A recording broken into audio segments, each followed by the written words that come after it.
Hello everyone, welcome to the second part of how to answer a question 3 question for your Media Studies Paper 1 exam. This is the 10-mark question. It should take you about 15 minutes to write it. This is part 2. If you haven't seen part 1, please go back and watch that because it's going to be important. What you'll need out in front of you at the moment is your table with all of your information that you made last lesson, and the ability to write a new blog post as well. So you'll need a tab open for that. So the purpose of today's lesson is to go through how to answer this question that we started looking at yesterday.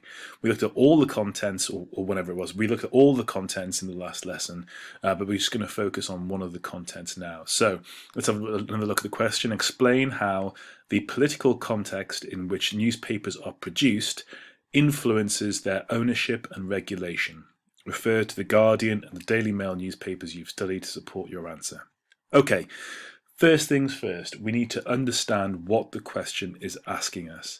So what I always think is, if you are a bit baffled by the question, just try and rewrite it in your own words. And that's what I've done here. So what I think this is trying to get us to answer is this. So how does the fact that the news industry has a free market system influence the regulation of the press and the way the news is owned? So to what extent does the fact that the Daily Mail has to sell lots of copy in order to make a profit, to what extent does that affect the content that's in the paper? Is that the only thing that changes what the production of the paper, or are there other things in there as well? So for example, the way that it's owned and the regulation of the press.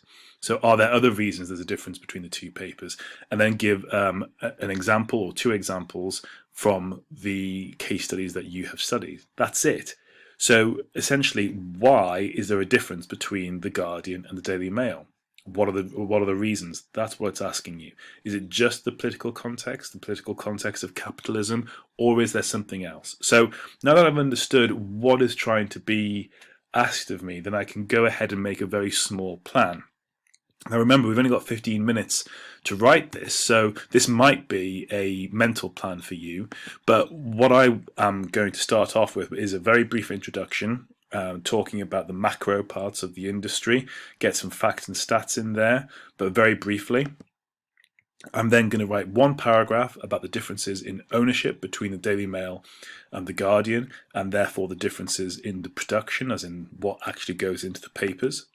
I'm going to write one paragraph on regulation, because it talks about regulation here. So if you get a question on regulation, you have to talk about Leveson, you have to talk about Ipso, you have to talk about Impress, but just one paragraph on that.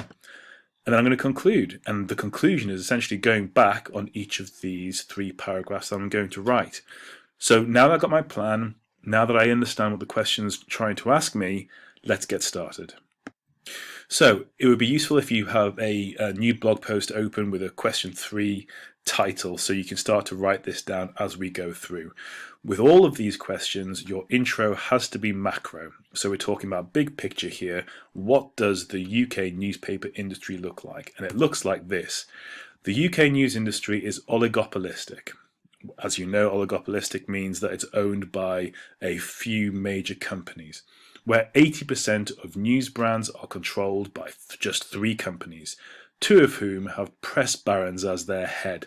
By the way, I'm not sure if you're familiar with this term, press baron. It just means that they are operated by one person at the top. So in the instance of DGMT, that is Lord Rothermere, and in the instance of News Corp, it is Rupert Murdoch, and they are known as press barons. Because the press is controlled by so few people, this affects how they are produced, their views, and also the way they are regulated. So I'm using the keywords from the question, the production, the regulation, the ownership, and I'm essentially saying because it's owned by a few people, that's going to affect the content that is in the papers. So it's a macro introduction. I've talked about the industry as a whole. I've included facts and figures. That is your introduction. By the way, all facts and stats and knowledge that you have is going to satisfy assessment objective 1. This question just rewards assessment objective 1. There are 10 marks for it. So as many bits of information as you can get in the better it will be for your final mark. So next on the plan is to make a contrast between the Daily Mail and the Guardian. So let's get into it. The Daily Mail is part of the DMGT group run by Lord Rothermere under a proprietor ownership model. A proprietor ownership just means there is one person at the top, and that person is Lord Rothermere. The editor and the owner have a close relationship which can influence the production of stories and content. Fundamentally, the paper needs to sell copies to make profit through sales. This is because of the capitalist nature of the market. Now, this is a very simple paragraph, but it hits all of the objectives of the question. We're talking about the way that it's owned. We're talking about the way it's produced. The editor and the owner have a close relationship. And we're talking about how it works as a model. The paper needs to sell copies because of the capitalist nature of the market, and that's a political context. So within these 5 lines, I've managed to cram in as much information, particularly pertinent to the question, as I can. So that's for the Daily Mail. Let's have a look at the Guardian. The Guardian, conversely, is run by the Scott Trust, whose only role is to administrate the structure of the paper. It has no editorial say. Arguably, this gives greater editorial independence to the Guardian and leads to a more balanced type of journalism. Any profits made from the paper are reinvested in the paper and do not go to one person, unlike the proprietary model of DMGT and the Daily Mail. The aim of the trust is to uphold the Guardian's reputation for quality journalism. So that's significant because it's very different to the aim of the Daily Mail. The Daily Mail is to sell as many the success of the Daily Mail depends on how many copies it sells or how much advertising space it sells. The success of the Guardian is just down to how good the journalism is. So that's very different between a major difference between the two papers, which you need to make explicit. So all I've done here is I contrasted the differences between the production, as in the content, what goes in the papers, and also the ownership of these two papers. So that's what I want you to do now. Pause the video. You are going to write your introduction, which needs only be 5 or 6 lines, and you're going to write your first paragraph or your second paragraph, contrasting the content and the ownership structures of the two newspapers. Go ahead, pause the video, and do that now. We are onto our third paragraph already, which is going to be about regulation. The question did state about how regulation affects the production, so we need to address this now. So naturally we're going to talk about Leveson, which is why there was those videos that you watched last lesson, which you're going to refer to now. Just to let you know, you also need to refer to a copy of the papers. Now, I don't know what you've studied in class. I know that you've done some analysis of the way that Meghan Markle has been presented. Perhaps you're going to use that example now. Just to let you know what I'm going to be using. I'm going to be using this front cover of The Guardian from September 2019. So the headline is MPs furious, Johnson claims to speak for Britain on Brexit, and I'm going to compare that to the Daily Mail's front cover, which suggests a poll says that the UK population wants an election now, as voters blast establishment plot to block Brexit. So it's pretty typical between the two, the left wing of the Guardian versus the right wing of the Daily Mail. So, with that in mind, we're going to go into this paragraph. The Leveson inquiry found that there was too much political bias in newspapers, and the relationship between the press and politicians was too close, I should say. Since Leveson, 2 organisations have been set up, Ipso, which is not Leveson compliant, but the Daily Mail is part of, and Impress, which is used by smaller regional papers.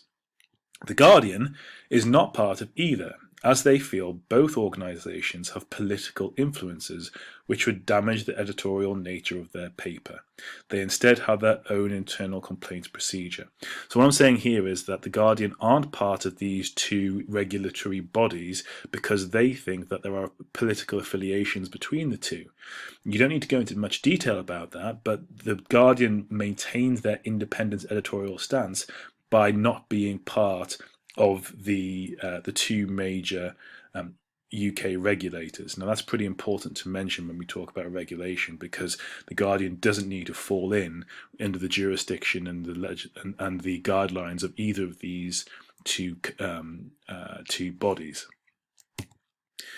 Going on, despite the findings of Leveson, it is clear that there are still close political affiliations within the newspaper industry. The Daily Mail has a historically right-wing approach, supporting the Conservative Party in their ethics and values. Their "Give Us Election Now" headline is typical of a right-leaning mid-market tabloid supporting a Conservative government looking for a majority in Parliament back in September 2019. So I'm referencing this particular headline here. You don't have to do this particular paper. It's entirely, or this particular headline. It's entirely up to you, but you do need to use an example to show that the Daily Mail is right-wing and different from the Guardian, to show that the production and the content is different. It doesn't really matter which one you use, as long as you can explain why you've used it. So I'm now going to compare it. Comparatively, the left-leaning Labour-supporting Guardian attacks the PM over his handling of Brexit as he claims to speak for Britain, clearly showing the two differing sides of the political spectrum. So we're talking about the political differences. Well, the Guardian we know is left-leaning. It's more likely to support Labour. It's more likely, therefore, to attack the Conservative government. We have the front bench of the Conservative government here. MPs fury as Johnson claims to speak for Britain on Brexit. It's very typical of a left-leaning paper attacking a right-leaning government. We don't need to say more than that. That's the end of that particular paragraph. So, with your examples in front of you, I don't mind which examples you use. We're not going to go into a huge amount of detail, but we are going to focus on the difference politically between the left-leaning Guardian and the right-leaning Daily Mail. Go ahead, pause the video here, find your examples that you've used previously within maybe some of your analyses, and focus on the difference between the two.